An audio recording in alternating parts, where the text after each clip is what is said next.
Docteur Synapse. Le cœur. La contraction du cœur est nécessaire pour le transport du sang vers le reste de l'organisme.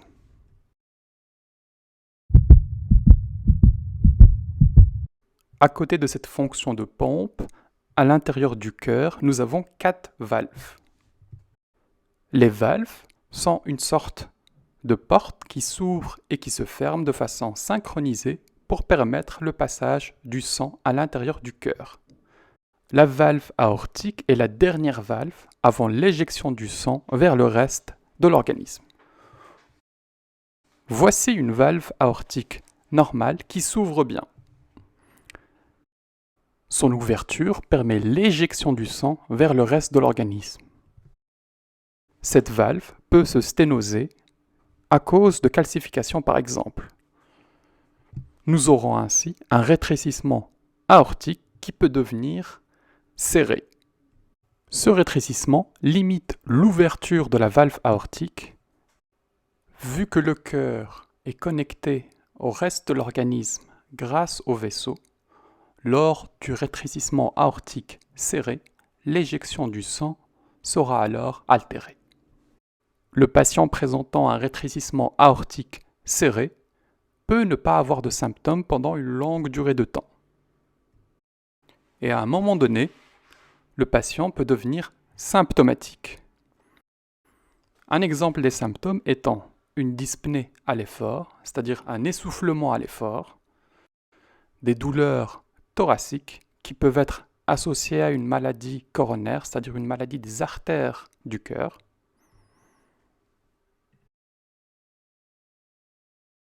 des malaises avec perte de connaissance, voire même de l'insuffisance cardiaque avec une nécessité d'hospitalisation. Comment se fait alors la décision de remplacement de la valve aortique?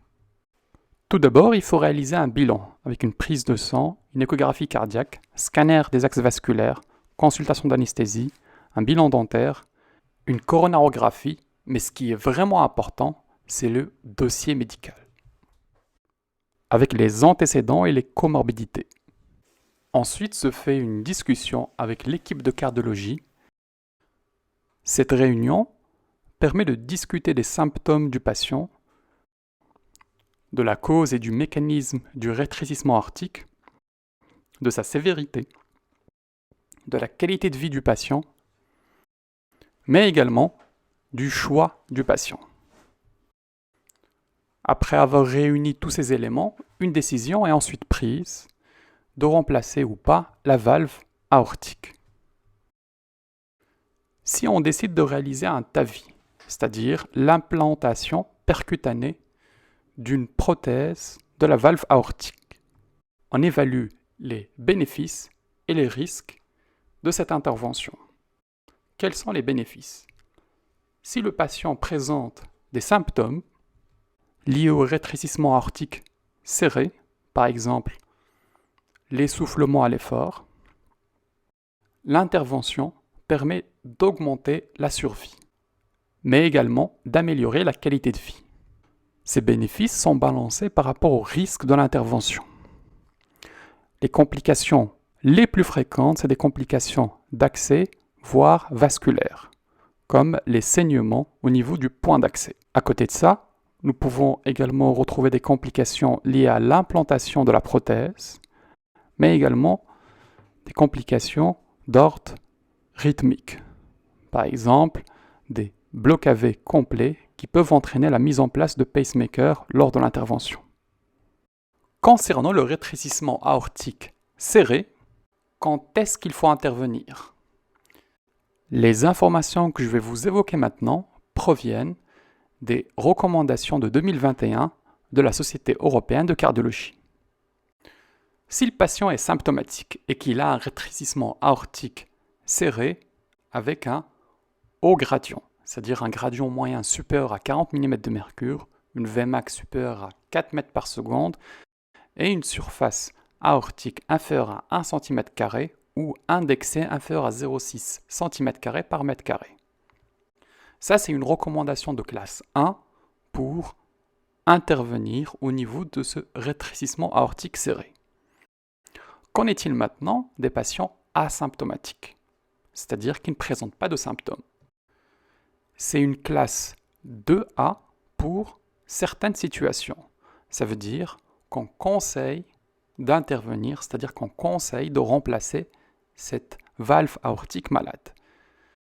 Dans quelles circonstances? Si tu as un rétrécissement aortique serré associé à une dysfonction VG inférieure à 50% sans autre cause qui explique cette dysfonction.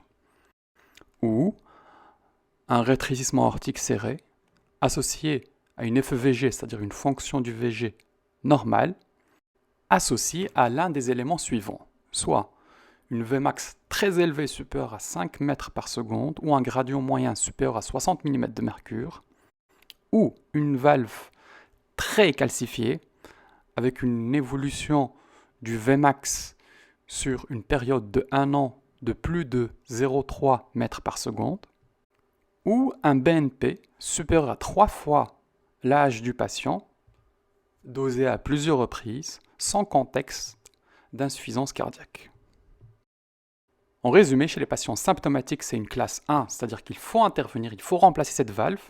Et à droite, tu as les patients asymptomatiques. Dans certaines circonstances, il est conseillé, je ne dis pas qu'il faut, mais il est conseillé de remplacer cette valve aortique. Ok, après avoir compris quand est-ce qu'il faut remplacer cette valve aortique, que faut-il choisir entre le TAVI et la chirurgie chez un patient qui présente un rétrécissement aortique serré? Que nous disent les recommandations européennes de la Société de cardiologie de 2021? Pour le TAVI, souvent chez les patients de plus de 75 ans. Pour la chirurgie, plutôt les patients de moins de 75 ans. Concernant le STS-PROM ou l'Euroscore 2, le TAVI plutôt chez les patients avec un score assez élevé, supérieur à 8%, alors que pour la chirurgie, souvent, on choisit les patients qui sont à faible risque, avec un score bas inférieur à 4%. Le TAVI, bien sûr, pour les patients non éligibles à la chirurgie, alors que la chirurgie pour les patients opérables et non éligibles au TAVI, c'est du bon sens. Mais pour finir, la décision pour choisir entre le TAVI ou la chirurgie se fait toujours en concertation avec l'équipe de cardiologie, que ce soit les cardiologues et les chirurgiens cardiaques. Ceci, c'est une recommandation de classe 1, c'est-à-dire qu'il faut le faire. Si on choisit de réaliser un TAVI, comment se passe l'intervention le jour de la procédure? La procédure se déroule très souvent au niveau de l'aine. Nous réalisons tout d'abord une anesthésie locale. Par cet endroit, nous pouvons introduire un cathéter qui est un tube creux à travers lequel on peut introduire du matériel. On peut ainsi avoir accès aux artères, puis à la valve aortique. Arrivé à la valve aortique, nous pouvons alors mettre en place la nouvelle prothèse aortique. Il existe principalement deux types de prothèses, l'Edwards Sapien et la Medtronic. On choisit parmi l'une ou l'autre en fonction de l'anatomie du patient. Après avoir mis en place cette prothèse, le patient reste hospitalisé durant quelques jours, puis le suivi est réalisé en ambulatoire avec un cardiologue.